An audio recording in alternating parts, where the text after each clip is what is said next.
Hop, assalomu alaykum bolajonlar. Bugun onlayn darsimizni boshlaymiz. Bugun sizlarga ajoyib narsani ko'rsataman. Robot texnika hamda 3D printer, 3D dizayn yaratishda asosan kompyuter kerak bo'ladi. Endi ayrim odamlar kompyuter olish qurbi yetadi, ayrimlarda esa kompyuter olishga imkoniyat bo'lmay qoladi. Lekin kompyuter bo'lmasdan ham o'rganish imkoniyati mavjud. Uning uchun sizlarga nima kerak bo'ladi? Qaranglar, uning uchun albatta hammada bor mana telefon. Oddiy misol mana telefon bo'ladi hammada. Bundan tashqari mana USB port, mana kabel USB port mana uladigan hamda bluetoothli klaviatura hamda sichqoncha. Bularni jamlaydigan mana o'zini alohida bluetooth uladigan flechkasini deydi, nima deydi, buni shu narsasi bo'ladi. Ikkovi bitta narsa. Ikkovi bitta narsa. Mana buni ham alohida bozordan olsanglar bo'ladi. Endi uning uchun birinchi nima qilamiz? Qaranglar. Hop. Mana buni ulab olamiz. Mana bu narsani ulab olamiz. Bir-biriga uladik. Hop. Bundan keyin esa mana bu telefonimizga siqib olamiz endi. Telefonimizni siqib olamiz mana. Shu holatda bo'ladi. Endi mana bu sichqonchalarimiz va klaviaturalarimiz hozir ishlaydi.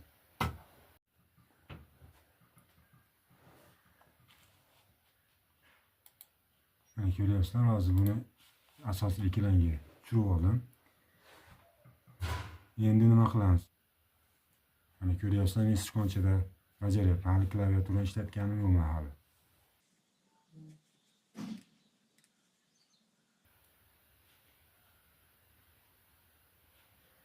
Hop, mana bu yerda mana yaratish. Bundan keyingisini tanlaymiz.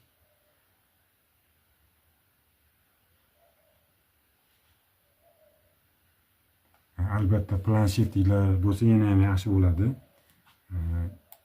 Yoki bo'lsa telefonda ham bajarsa bo'ladi buni. Mana bu yerda hozir mana bizga kerak bo'lgan shu tinkercad.com saytini robot texnika bo'limini ochib berdi. Bu yerdan bizga kerakli asboblarni tanlab olamiz. Bu yerda mana bizga mana maketli plata. Buni kerakli joyga joylab olamiz. Sursak ham bo'ladi mana. Bundan keyin mana Arduino.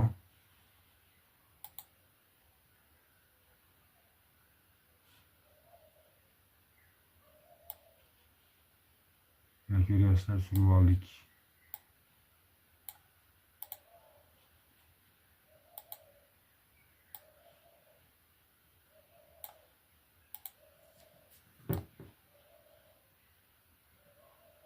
Hozir mana sizlar bilan bitta svetodiodni dasturlashga harakat qilib ko'ramiz. Mana bu yerda svetodiod turibdi.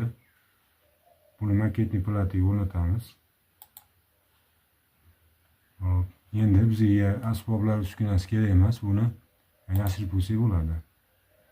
Hop, endi mana ko'proq Ctrl+, Ctrl- ko'proq ishimiz tushar ekan bunda. Kattalashtirmoqchi bo'lsak, mana Ctrl+ bossak, mana sekin-sekin ekran mana kattalashtiradi. Ctrl- bossak, sekin yana kichiraklashtirib beradi mana. Bizga hozir sal kattalashtirishimiz kerak, chunki men hozir ko'rinmayapti. Sichqonchani endi mana bu rulonni qilsak, mana bunda ham kattayadi. Hop, endi sal tushib olamiz mana. Chap tugmani bosib mana o'rnatyapmiz.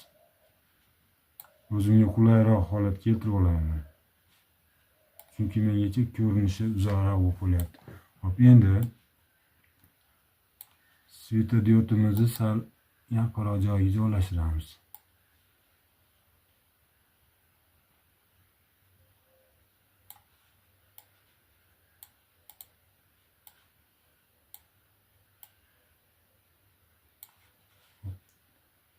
Mana bu yerdan endi GNDga bitta minusni o'tkazib olamiz.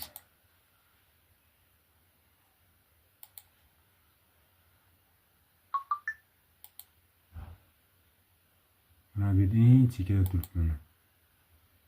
Hop, buni endi rangini qora qilamiz.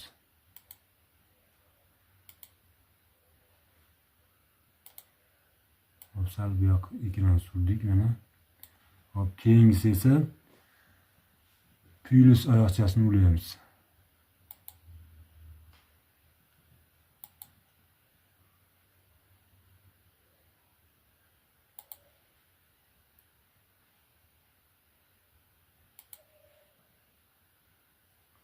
Hop, har doimgidek 8-oyoqchaga ulayapmiz mana. Buni rangini esa qizil qilib olamiz. Qizil qilib oldik. Hop, endi sal simlarimizni qulayroq holatga keltiramiz. Hop, mana ulash sxemasini qilib oldik. Endi yana ham kichraytiramiz. Ko'rinish holatiga keltiramiz, butun holatiga. Ko'ryapsizlar, sichqoncha orqali boshqaryapti hammasini. Ekranda sichqoncha yuribdi. Hop, endi mana bu yerdan kod yozish qismiga, bo'limiga o'tamiz. Bu yerdan esa mana bu joyga kirib, text degan bo'limiga kiramiz. Mana bu tugmani bosamiz endi. Mana bu yerda tayyor dastur yozib qo'ygan. Sirasi yozishlar bilan mana ekran kattalashtirib yuboryapti. Yana Ctrl minusni bossak kichrayadi. Bizga endi mana bu joy kerak emas. O'chirib tashlaymiz. Mana bu yerga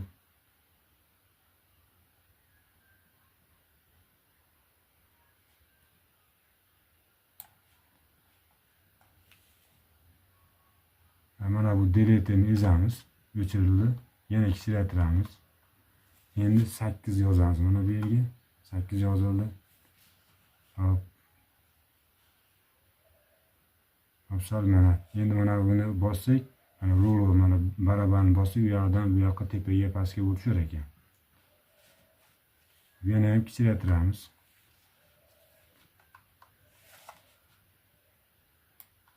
Endi mana bu joyni o'chirib, bu yerga ham nima qilamiz? Bu yerga yana 8 yozamiz. 8. Mana bu heyk degani yondi degani. Ya'ni to'kib ber degani. Haligi biz 1 yozardik buni o'rniga. Mana bu yerda 1 yozardik. Heyk deb yozsa ham bo'ladi. Hop, undan keyingisi mana bu yozuvlar bizga kerak emas. Buni o'qimaydi. Mana ikkita shtrix turibdi. Mana buni o'chiramiz yana. Buni o'rniga yana 8 yozamiz. Hop, kichraytiramiz mana. Low degani yo'q degani, ya'ni nol degani. To'kdi uz, signal uz degani. Demak, sizlarga bugun hozircha yangi qo'shilgan bolalarga mana heyk hamda low degan so'zlar yangilik bo'lyapti. Heyk degani signal ber degani, ya'ni 1. Low degani esa signal uz. Ya'ni 0 degani bu. Demak, bu kodlash bo'limidan chiqib ketamiz endi. Ekranni yana kichraytirib, biz o'zimizni markazimizga keltirib olamiz endi mana. O'zimizni qulayroq holatga. Mana plus bosamiz, kattalashtiramiz. Mana. Qaranglar, endi mana bu joyini bosamiz endi. Endi ulash jarayoni boshlandi. Ko'ryapsizlar, lampochka o'chdi. Mana yon o'chdi. Endi yonish kerak, yondi mana. Endi vaqtni tezlashtiramiz. Endi mana buni to'xtatamiz. Kod yozuviga kiramiz.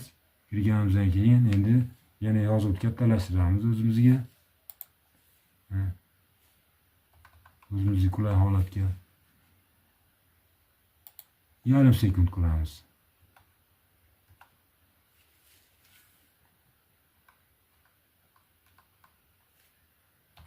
500.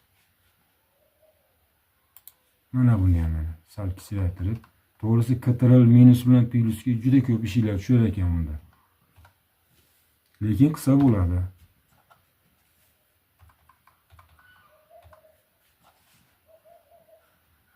Endi kodlash bo'limidan chiqib ketamiz.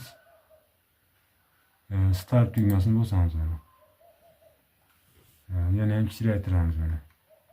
Ko'ryapsizlar, mana o'chdi, yondi, o'chdi. Yondi. Bu shunaqa qilib aziz o'quvchilar, uyingizlarda mustaqil ravishda bajarsanglar bo'ladi. Mana bu tinkercad.com saytidan onlayn holatda shu robot qurilmalarini ulab, dasturlab harakatga keltirsanglar bo'ladi. Bu ancha sizlarga yordam beradi bu narsa. Xayr, sog' bo'linglar.